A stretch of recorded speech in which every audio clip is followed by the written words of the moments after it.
Welcome to the Assembly of Silence Radio Hour.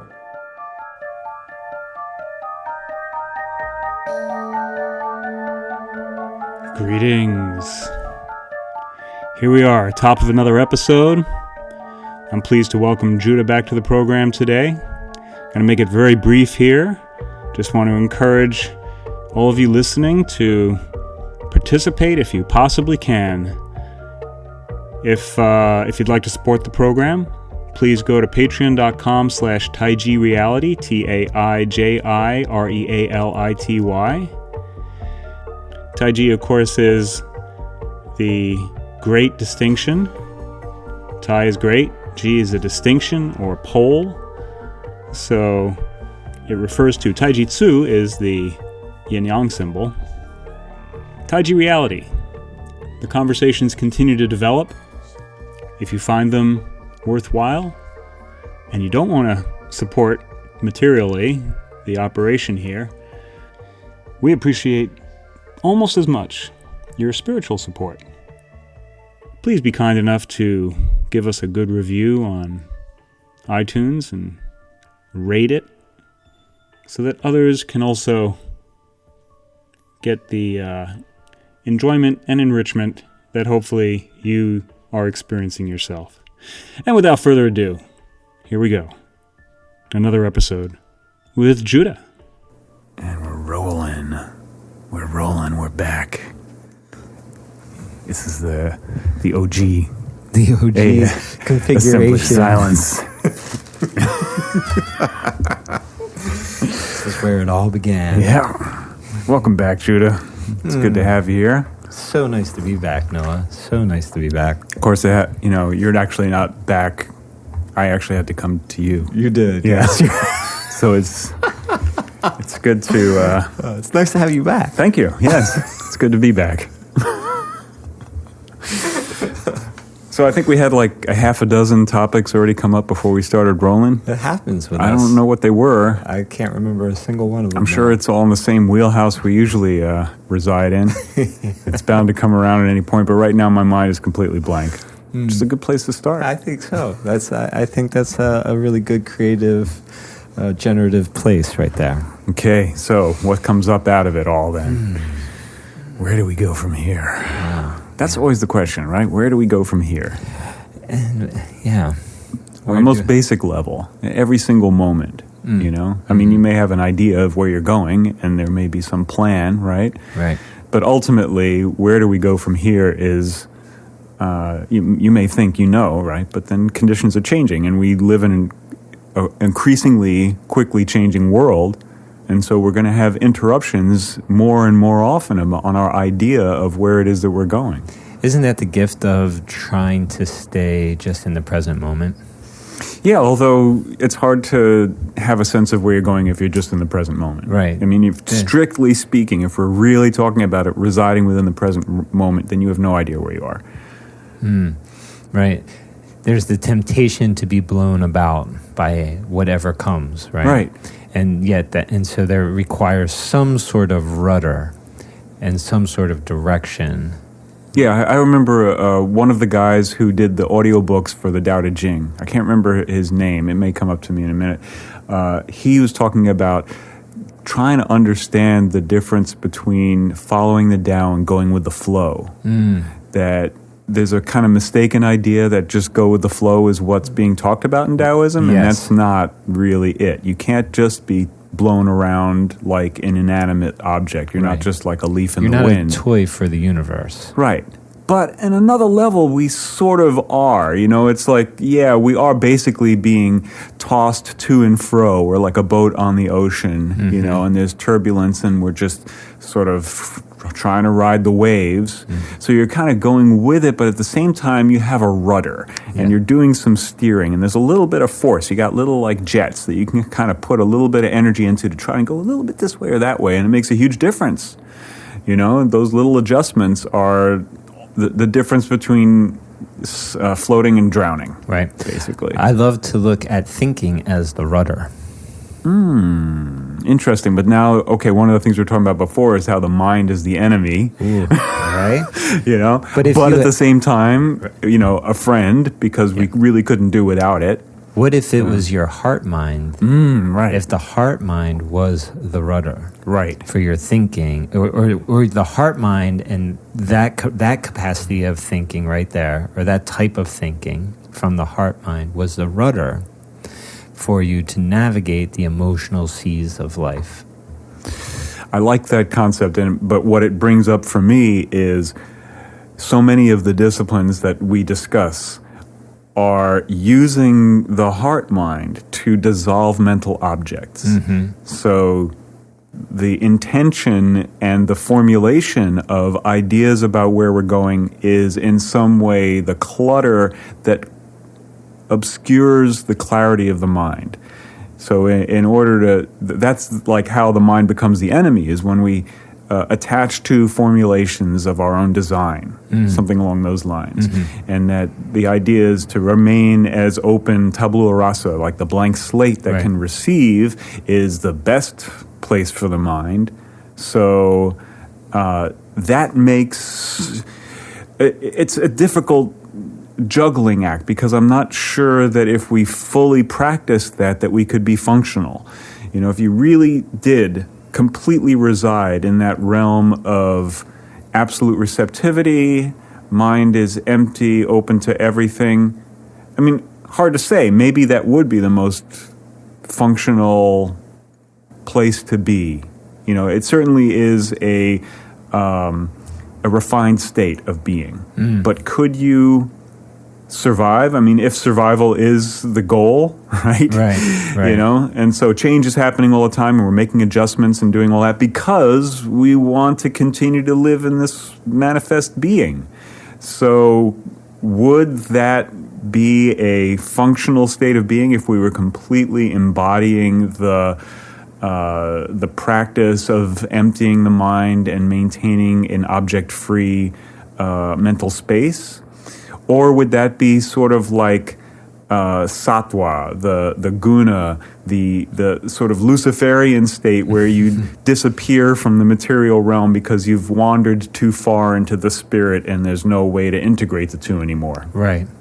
So I'm tempted to think that that's more the case. There's a number of things that have come up recently in meditations on this subject that suggest that spiritual practice can become imbalanced when you don't reintegrate with the material, and that Rosicrucian Christic notion of the integration between spirit and material is really the sweet spot. That's really the middle path, and that's the difficulty, because spirit and material are in tension with each other, if not outright contradictory to each other. Right.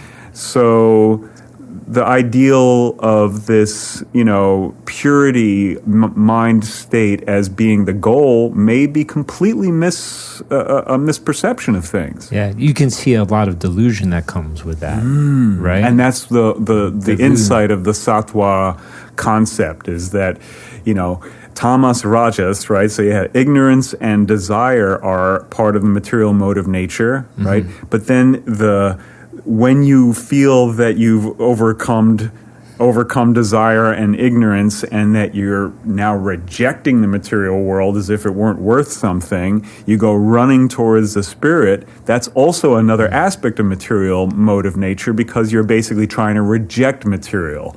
So that would be sattva, another form of delusion. Right. Which the reality is that it's an alchemical wedding of all three, right? They're all three intertwined with each other, right? All the gunas, yeah. All the gunas are intertwined, and it's finding that balance or that harmony in them.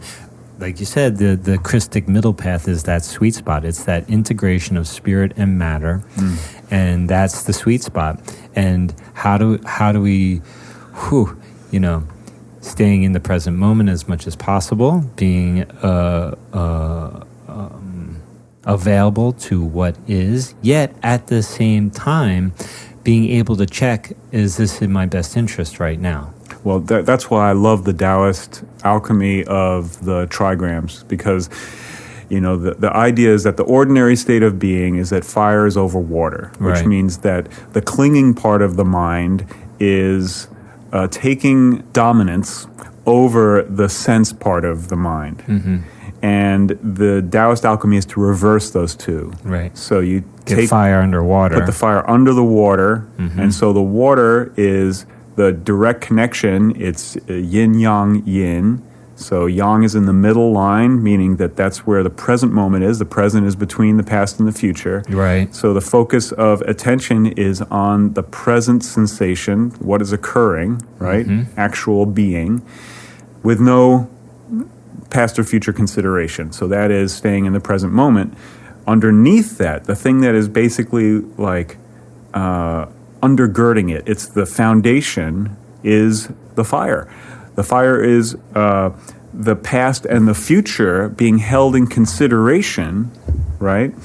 Which gives you a sense of continuity, it gives you a sense of context, and it maintains your practice of maintaining the connection to the present. So if the fire is correctly aligned, in other words, if the intention of the lesson that you have from the past, which is the consideration of all the various things that you've learned, leads you to the understanding that the present moment is a necessary component to maintain at the front, right? And then you can continue that into the future, right? Then you have the seed, the basic engine, which is the fire in the hearth, right?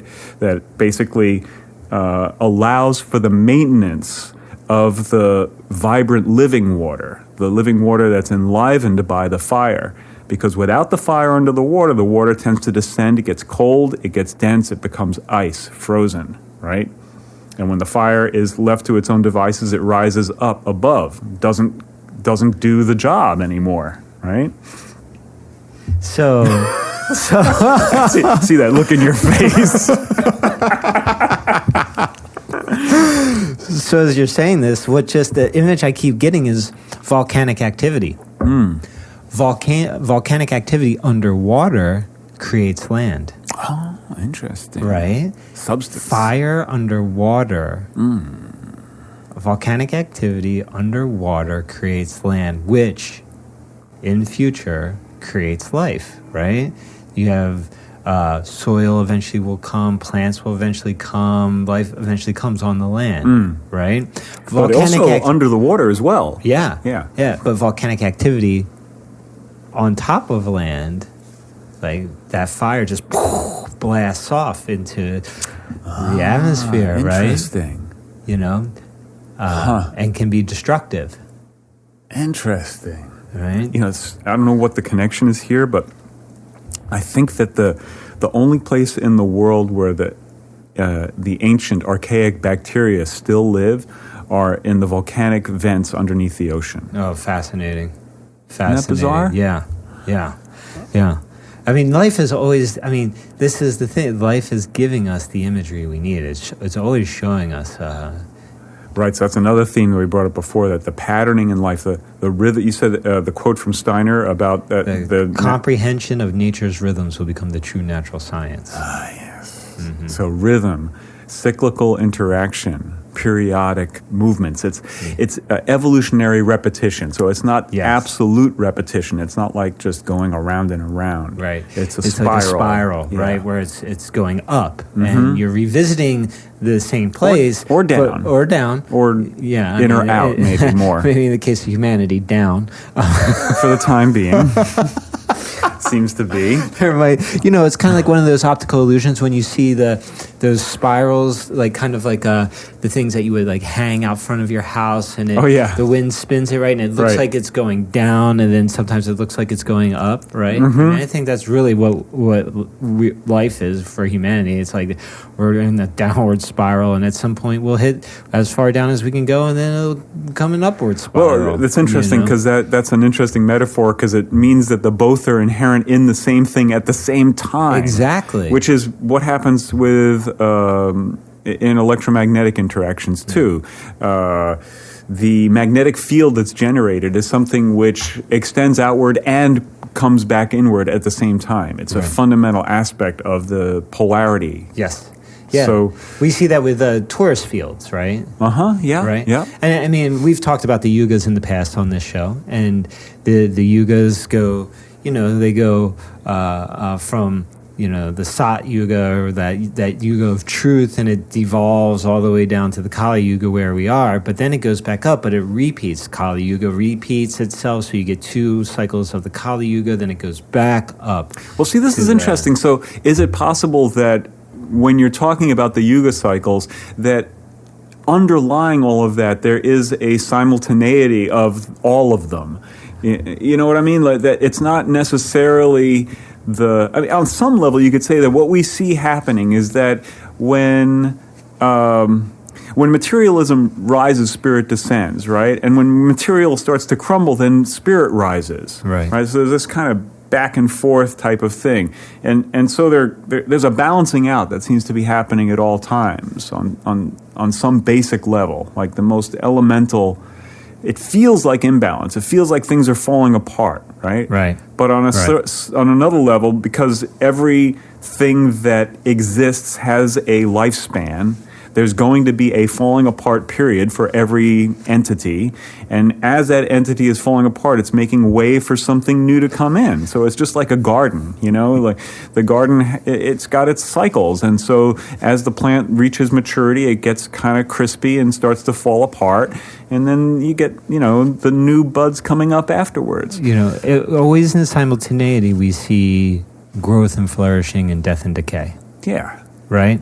And a good friend of mine once said to me, he says, my friend Jeff Barney, he's an anthroposophist, and we had a bit of a falling out at one time and then a coming back together. And he said, sometimes when things are falling apart, they're actually falling together. That's a binary star relationship. Yeah. Which is the most common, apparently, they say. I haven't verified this myself, but apparently most stars are in relationship with another star. Yeah. So most of them are orbiting each other, which means that sometimes they're coming together, sometimes they're going apart. Right. Mm-hmm. Yeah, exactly. Yeah, but I really believe that. The more and more I observe my life, the times where it looked like it was falling apart, yes, there were aspects that were falling apart, but that was so that it could fall together in a better way. Yep, so that's an interesting part of a practice. You could think of that's a little piece of something you could put in the fire. Mm-hmm. So like the memory of last time things fell apart, it turned out that it actually worked out well, that there was more space for something new to come in. And so remembering that into the future, right, is a kernel that you keep in the fire so that the next time you're in that phase where things are falling apart, you go, okay, I've been here before, and it ain't necessarily as bad as it feels or seems right now. Right, and this is where learning to train the mind comes in handy. Yeah, exactly. That's what we're talking about. Training the mind. That's what we're talking about here, folks. Yes. Training the mind. Reining in that troop of monkeys. That's right. Herd of cats. Yeah. That are going, those thoughts that are going all over the place and creating fantastical thinking, not rooted in any reality of what is at any moment. Is your Mercury in Aries too? No, mine's actually in Leo. Oh. Which is, what's really cool. So is my partners. Our Mercuries are 3 degrees. So your minds are together. We're super together. We practically read. You got each one other's mind. No wonder you're working on something together. Right? That's brilliant. I know. Boy, that must be nice. Big relief. Big relief. That's all I have to say. Game changer. One word with a hyphen in between. Right. 2 words with a hyphen in between. Well, either way, apparently, it works just fine. Game changer. Doesn't matter how it's spelled. So, what's the game? Keeps changing. Life. Keeps changing. Keeps changing. The game keeps changing. I'm just trying to keep up with the game. Someone was telling me that he's a guy who's lived in New York City his whole life. Mm-hmm. And he travels for work. He says that now the change is so rapid that he goes away for a few months, he comes back, and it's like a whole different story. Like the game has changed. The way people are thinking is different just over the course of a few months. Mm-hmm. I mean... Yeah, that's the evolution of consciousness is speeding up and speeding up. Or is it the de-evolution of consciousness? I don't know. There is this guy, he's passed on now, his name was Ian Lungold, and he was a Mayan calendar researcher, and I don't know a tremendous amount about the Mayan calendar, but I saw him give a really good talk. You could probably find it on YouTube. Ian Lungold and Mayan calendar or something, and he talks about how when you look at like the Mayan pyramids, there's always like 13 levels to them, and they go from wider to narrowest, right? Just like any pyramid does, right? And he was discussing how each each level was an indication of a certain amount of time that it took consciousness to evolve to a certain point, right? And that with each level up, it got that the same amount of consciousness evolved, but in a shorter amount of time, and a shorter amount of time, and in a shorter amount of time, right? So that as you're getting to the top of the pyramid, which is where we're getting pretty close right now, this was all building up to 2012, right? The solstice of 2012, that whole phenomenon. Didn't happen. Right, exactly. So, but one of the things he said that was quite brilliant, that I'd look at is he said, look, consciousness is like what's happening, the amount of conscious evolution that takes place in, say, 19 days used to take 20 years, right? And now, what's going to happen, what takes 19 days, it'll be one day, and, 20 years, say, was like 400 years. 400 years. So that's one way of looking at, another perspective on time moving more quickly is what people are always talking about. Right. So, if you look at the amount of information that's released in a single day now, right? If you look at the amount of change that takes place technologically in a single day, yeah, but it's not clear whether or not that's actually a development of consciousness or a disintegration of consciousness. It's probably both. Yeah, it's probably both. It's probably both, right? Yeah. But the thing is that we are, one of the cool things that he said in this talk, I remember him saying this is, hey, we're right on time. Right. Well, we're right on time, which how can you deny that, right? We are where we're at, and that's where we're supposed to be, right? And so everything is right on time. Everything is right on schedule. if it was supposed to be any different than it is, it would be. That's right. Right. Yep. So we have to be able to look at what is and see okay, this is all the mind, and we've talked about this in the past. This is all the mind of God unfolding in perfect time. I can't make rhyme or reason of it, but all I know is that it is what it is at this moment in time, and how can I maintain my presence, my state of presence, to what is? How can I use my heart mind as a rudder to navigate? And basically just show up and do the best that I possibly can in my life. I mean, the thing I would add to that is, how can I construct a narrative that makes sense given everything I know? Right. What's the story? What's the underlying story that I can fit all of this into in a way where there's agreement? Like, it all makes sense. It doesn't mean that they have to not be contradictory, because contradiction is part of the story. But within the basic archetypes of what we see happening, how do we create a story that continues to make sense no matter what gets thrown in the basket? Exactly. And that's a really good point there, Noah, is that, we are the authors of our life. Yeah. Right? That's authority. We're writing our story, and we can write a new story at any moment in time. Right. We can write a new story. And the difference between the disintegration and the integration is whether or not the story is as close to reality as possible. The people will make up stories, and there can be a lot of force behind them, but if they're not real, right, then you're just blowing a bubble. You're creating a ship with a lot of holes in it. Yeah, and you're creating a wobble in the fabric of the species of the species and the planet and the cosmos. Yeah, the cosmos in general. When there's lies being put out there, that's going to create ripples in the cosmos, right? Because it's not just limited to this physical reality that we're experiencing. So that's departing from the way. Yeah. Right? That's that. So it seems to me like the most essential element of any story narrative is humility. because without the knowledge that we don't know being the thing at the very forefront, then it just can't help but tip into hubris, and then you're gone, you know? So all the positive thinking in the world is not going to create a robust vehicle to navigate the difficulties that arise. Right. And this is, I think, where it becomes really important to be able to stand firm in truth and transparency and honesty, humility, and to be able to come up against things that you know are deliberate assaults on the integrity of the fabric of life, right? Where you're like, that's actually a lie. That actually, no, that's, you know, to be able to like call a spade in a emotionally sensitive way, but right, you know, but really to stand firm, to try and hold that integrity of this cosmic fabric here.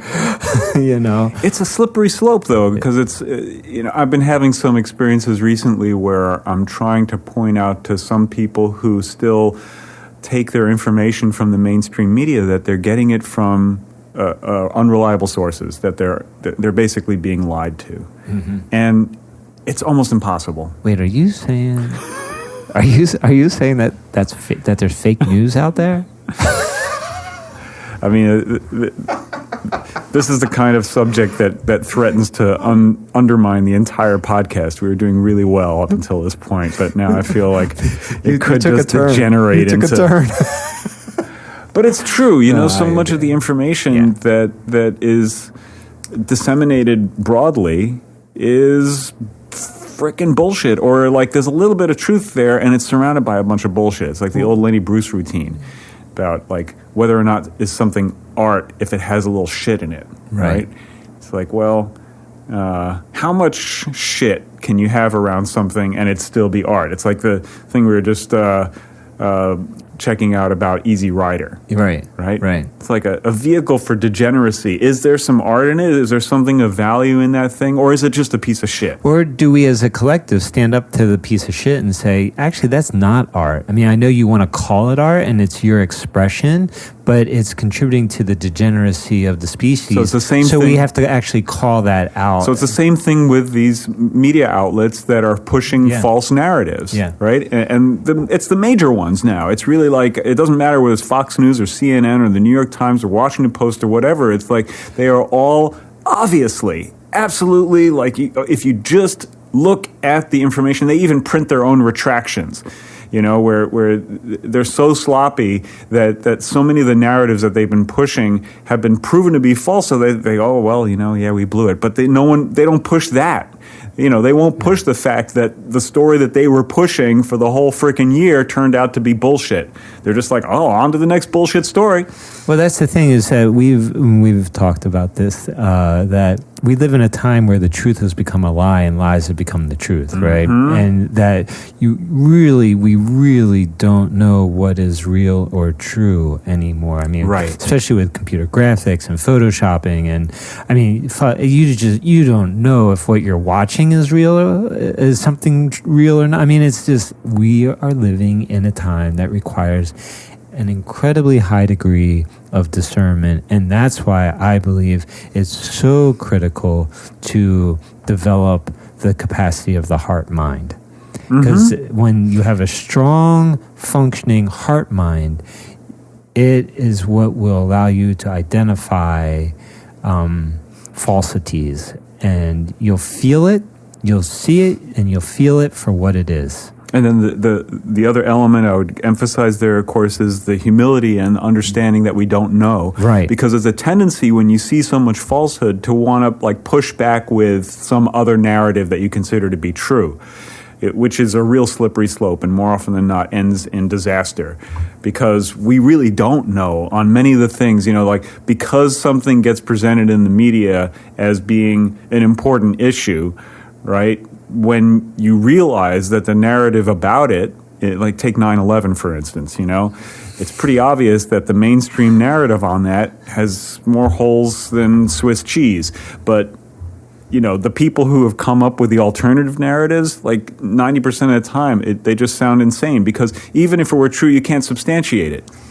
Well, So why bother with the narrative to try to counteract it? Isn't it enough to just say, well, obviously that's not true, and I have no idea what is? Right. That seems to be the most honest position to take when it comes to all this crap. Right. And I think there's a thing that's happening, and I think it's always happened for the most part, when there's the desire to deceive people, and that is to hide the truth in plain sight. Mm-hmm. And so this comes back to kind of the beginning of what we're talking about, where do we go from here? Because one of the things that we're all saturated now is information. And a lot of the narratives that are going around are toxic and misleading and outright lies, largely, I think, designed to turn people against each other. And so where do we go from here? Well, it seems like you can't counteract it with another narrative. The only thing you can do is to recognize with the heart mind that this is bullshit, and that I don't need to come up with a counter narrative. I just need to acknowledge it as bullshit, speak that truth, and say, I don't know, because that's the truth too, Bingo. I so right on. What else can we do? I know that it's bullshit, but I don't know. I don't know what happened in 9/11. I have no freaking clue. I have no idea. I've looked at a bunch of information. I still don't know. Yeah. But all I know is that for me right now, the only path is just to show up from my heart mind with the interactions that I have in life, whether it be at the grocery store checkout line with the person in front of me, or when I make eye contact with somebody and say hello, or whatever. Just do my best to be like an integral human being operating from my heart with a clear mind, and create as little ripples of chaotic energy, chaotic thinking, chaotic feelings, highs and lows as possible. Well, unfortunately, that makes me think of something. I'm sure it does. It seems to me like you do get to a point where the fragility of the social fabric is such that if you do maintain heart integrity, let's just call it that, for heart-mind integrity, right, that creates ripples, because it's like, who the fuck are you to have your heart-mind integrated? Like, why would you actually be able to sit in a place of peace and understanding when, this is a world of hatred and of antagonism and of struggle and pain? Yeah.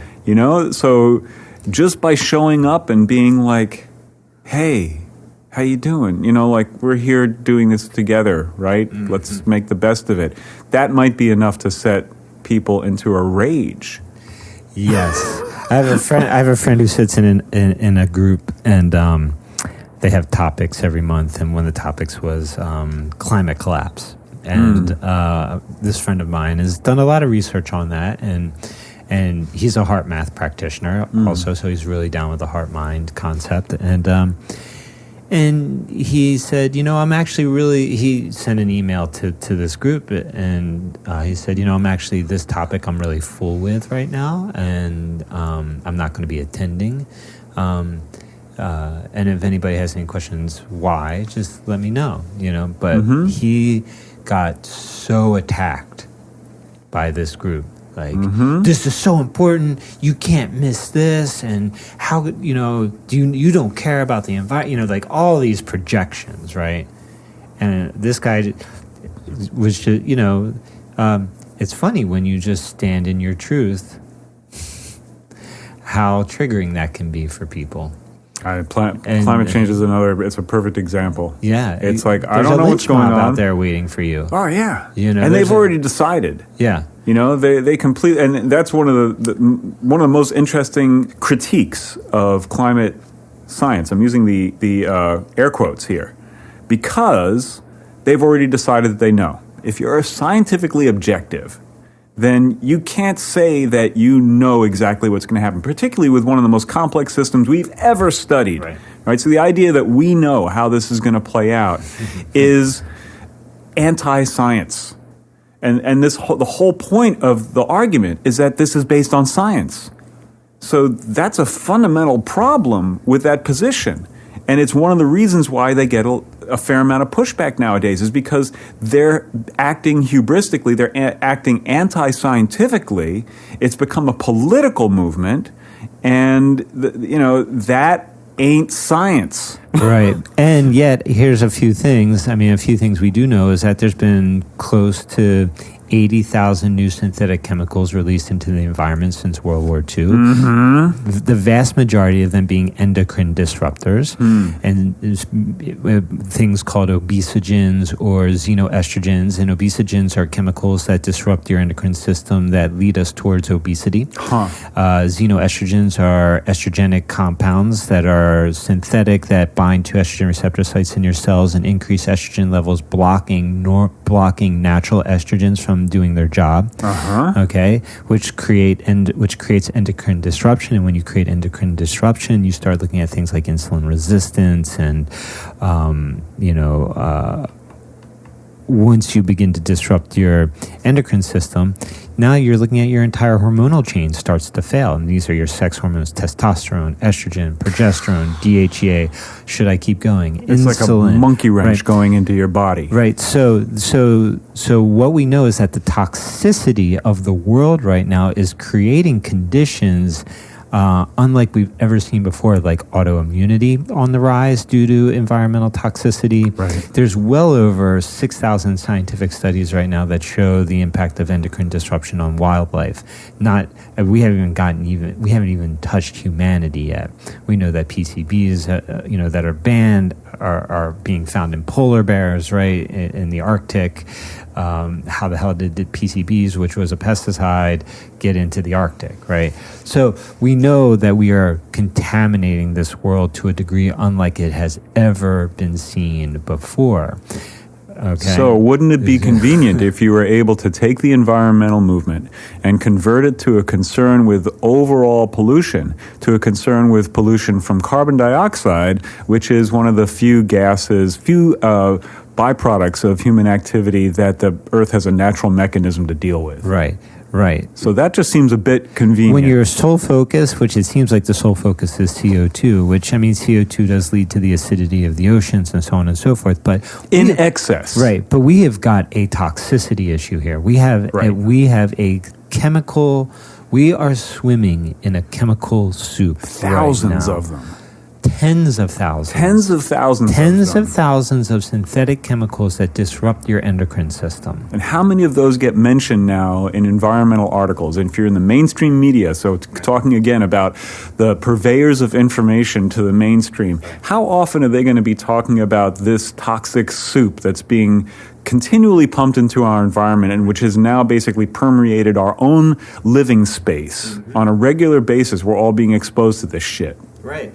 Yeah, there's something like 8 billion pounds of pesticides used on U.S. crops alone. That's like, or is it 4 billion? It's something like that. But it's that's like pounds of pesticides per man, woman, and child. So think about the liability in turn, for the corporations that have produced these things. If the legal system had any real standing here, what they would actually be liable for if people woke up to this. So would there be a reason why there would be powerful interest in wanting to convert the environmental movement to something that's just freaking out about carbon dioxide? Seems like maybe. Yeah. Who's the real environmental terrorist? Who's the real eco-terrorist? Right. Yeah. Who's the real eco-terrorist? Dude, it's the Earth Firsters who hang out in shacks and blow up ranger stations and that's logging equipment. Right, logging like equipment right. And put tree spikes in and shit. Right. Yeah. But the reality is it's the Monsantos and the Bayers and the DuPonts and all the chemical companies that are out there, and I think why is it that the world's leading chemical company is also the world's leading seed company? Yeah. Let's start putting some things together here, right? So, as a functional nutritionist and educator in that realm, I'm constantly seeing, the conditions that the people are dealing with today, like weight gain. obesity, the epidemic of obesity, which used to be calories in, calories out equals healthy weight. Not anymore, because there's so many endocrine disruptors being pumped into their system if they're using plastics, if they're using pesticides, if they're using Roundup, if they're, exposing themselves to various environmental chemicals, either at work or home. So how do you start to deal with that? That's just, it's like, that is the toughest one. So it's sort of like you have to take people out of the environment that they're living in. Stop using your conventional skincare products, hair care products, deodorants, antiperspirants. Stop eating pesticide-laden food. I mean, it's just like, it's like a complete lifestyle overhaul, right? Minimize your exposure to chemicals as much as you possibly can. Right. Upregulate all your detoxification capacity as best as you possibly can. And it's, and even then, but a lot of times when I just focus on that, I see weight loss. But we're swimming in a chemical soup that is dramatically affecting us. So climate change, and so environmental toxicity. We're at the point now where the archaic bacteria were, really threatened by their effluents, by their oxygen, right? So, the byproduct of their metabolism was to produce this toxic oxygen, which is now the stuff that we breathe, right? And so our metabolic process as a civilization has been to produce these toxic byproducts that we're now swimming in, right? And it's going to force us to be a completely different type of creature, probably. We can't really continue as the species that we've been. That seems, in some ways, that explains an awful lot of what we're up against right now. Right. We're basically at a pivot point in evolutionary history. We'll be a lot better off when we exterminate ourselves. Well, we won't have as much to worry about. We won't have anything to worry about. But we're here, and so it's always a question of, where do we go from here while we're here? Right. Right? Exactly. So...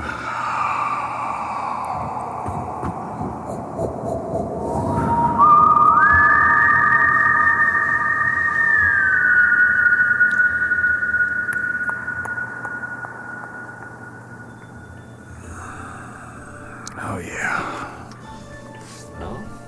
We haven't lost it yet. Where do we go from here? The next one. That was wonderful. That was a real pleasure. Thank you. Here we go.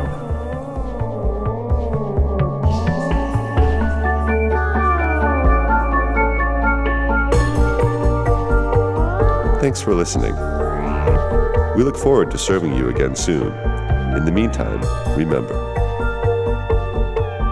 turn that thing over a few times before you pick it up and take it home.